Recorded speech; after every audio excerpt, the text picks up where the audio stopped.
welcome to another edition of Thursday Thoughts with Pastor Pat.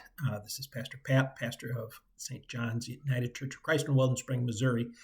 And here again is my little weekly video blog on what I'm thinking on Thursday as we're approaching Sunday morning worship. This coming Sunday is February 15th. It is the Transfiguration Sunday, the last Sunday before Lent. It is also the return of the choir after a hiatus.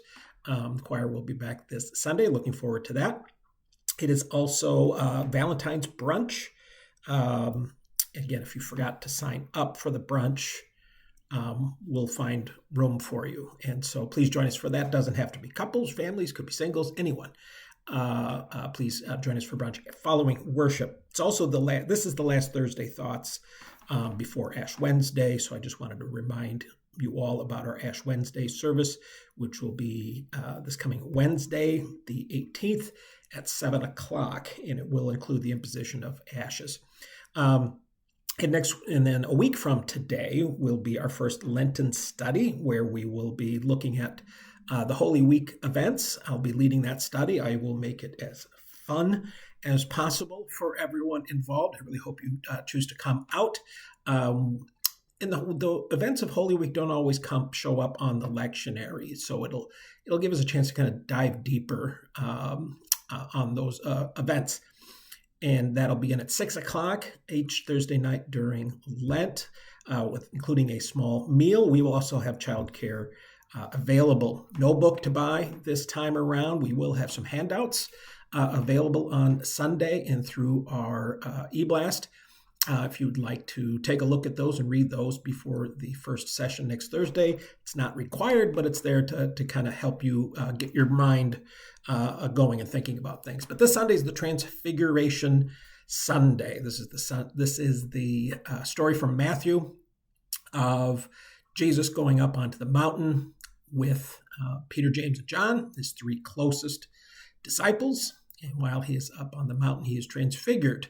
And he turns dazzling white, and Moses and Elijah appear alongside Jesus. And then they hear a voice from heaven saying, "This is my son, listen to him."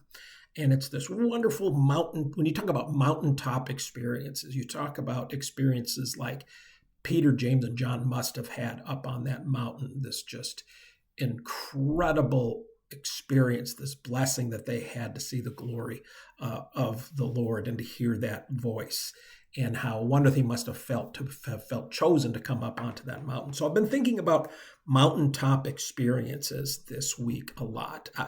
I didn't get to see the mountains until I was in like my late 20s.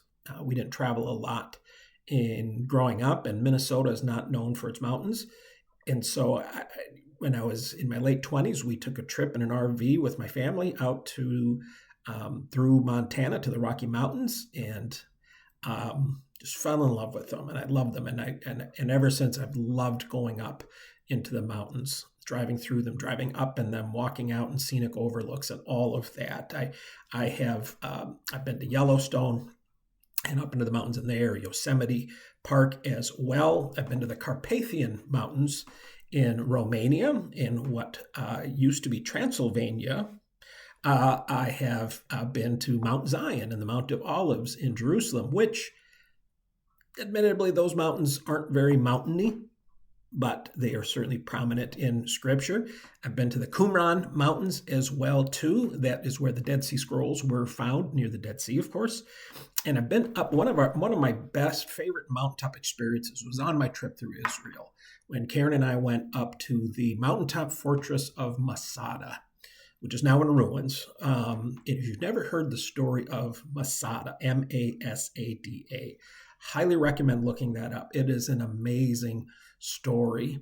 It was basically the last defense of Israel during the Roman-Israel war that took place in like 73, 74 AD.